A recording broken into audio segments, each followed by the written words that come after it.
Hey everybody, back again for a little insulation video. Thought it might interest you to see what I've chosen for my own house. I'm not affiliated to any of these products. I just bought them from a brick and mortar store. Yeah, I'll explain a little bit of my decisions as to why I picked these. So I'd considered Knauf earth wool, but roughly a brand new product, not recycled like these Glasswool batts are. And they're still shipping them in from overseas at the moment, whereas everything I'm showing you here today is made in Australia. So with what's going on with building materials, it's pretty handy. I'm still getting good supply of materials, so I don't have to worry about international supply stuff. So that was one of the reasons. So here we've got a Bradford R4 wall bat. It says it's got a 70-year performance warranty. It's a high performance bat, which I think is same as a high density bat, a HD bat. It fits snug and it's got that density of a high performance bat. And yeah, they say up to 80% recycled content in there as well. This one is pretty itchy. I don't find it as itchy as the pink bats. This is my ceiling insulation. So this is an R7 insulation, which will go into all my ceilings. You can see up there. It's pretty thick. What is it? 285 millimeters. So I've got 300 millimeter eye joists. Fits quite nicely in there. And then I've gone with a cross hatch insulation pattern. So here you can see my studs are behind a airtight layer. And I've got a counter-batten for a service cavity. Any electrical or plumbing can go in this service cavity. But then I can put another insulation batten across any studs that are there. So that cross hatches over the studs and adds a little bit more. So I've gone with a R1.3. It's called a Partition batten. They have them in various R values. You can go 1.2, 1.3, 1.4, 1.5, and they're all about 50 millimeters thick. It's more of a commercial grade product for their partition walls, but it works really well for doing smaller cavities. And this stuff, is pretty dusty, but also 80% made in Australia from recycled materials, 80% recycled glass. Yeah, so that's sort of the three types of insulation. Oh, we do have a fourth one. So these are just a normal 90 millimeter stud, R2.5 HD bat, and they're more for sound insulation than anything else on internal walls. I haven't actually cracked one of these packs yet, but it says firmer soft. You know, it's meant to be a bit softer than, this is from the same company that make these pink bats. A bit nicer to handle than these pink bats, which are probably the worst out of the lot. These ones here are also, I guess, pink bats. So yeah, they're all super itchy. For some, I don't find they're too itchy, but many people I work with absolutely hate them. So they can be a nightmare. And you got to wear a dust mask all the time because you just end up coughing up a lung.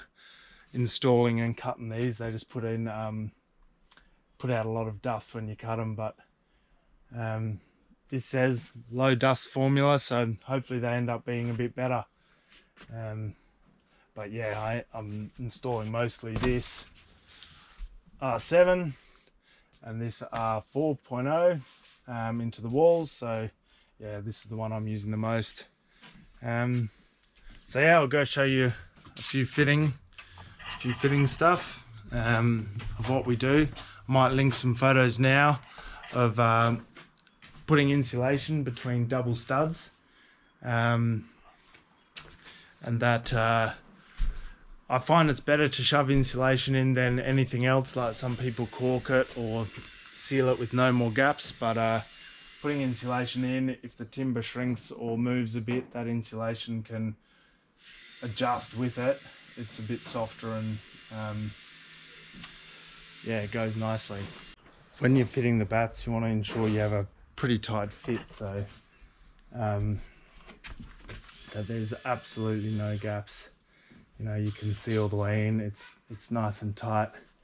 should be snug, should never move. And if it is loose, let's go to a spot where we've got a loose one. And like here, you're gonna have to fix it up.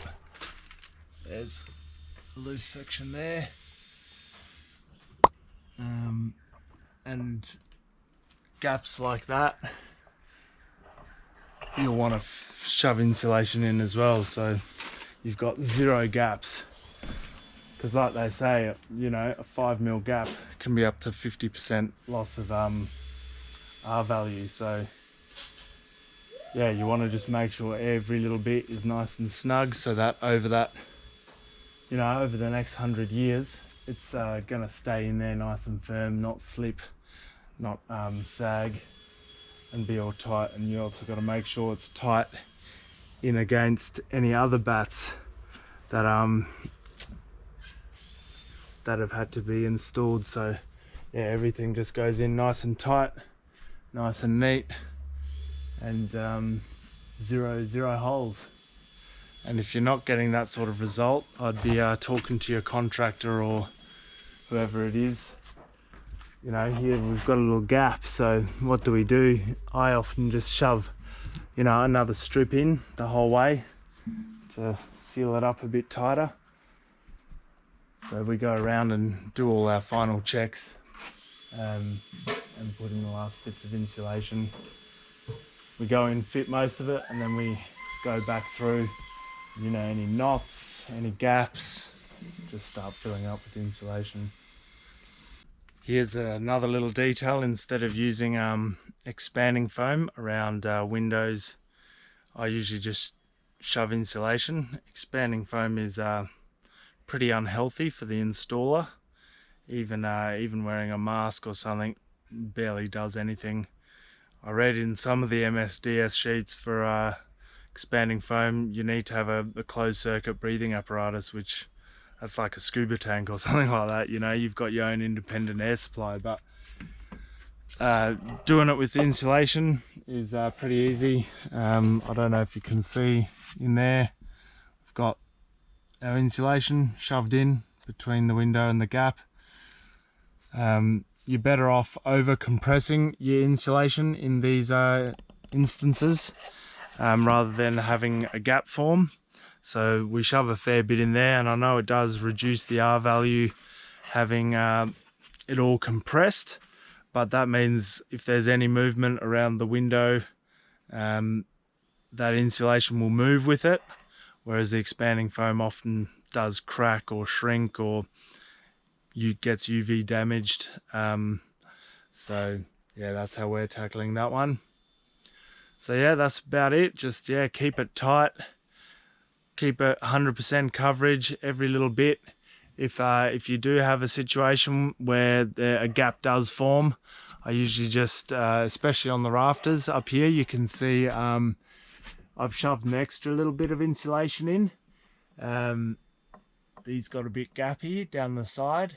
It was only slightly, but I didn't want to risk these batts sagging a little bit and forming a gap down the side, so I just went through and stapled some insulation against the center of that I-joist, and then these fit in far more snug. And it was only a small layer to take up that 2 or 3mm gap, but yeah, now we've got a much tighter product. So yeah, wherever you see a little gap, if you're seeing a little gap, it's way too loose. Batts are usually made so that they're about 10, 15, 20mm, depending on the product, wider than the opening that they're going into, so that they definitely fit in snug. And if you're seeing a little gap, you're definitely not on that 10mm plus, you know, wider than the cavity that it's going into. So yeah, I'd be shoving extra bit of insulation, cut a new one, whatever you have to do to remediate that issue. And they should be pretty hard to pull out. Maybe I can show you one, trying to pull one out over here. You know, like got to dig your hand in. You got like, yeah, it's delaminating before I can even pull it out. But yeah, that's pulling one out, and we're definitely snug. And they should be pretty hard to put in too. Sometimes you have to over push them in so that they get all the way in, and then sort of pull them back out to the face of the stud work, and that way then they fit in nice and snug.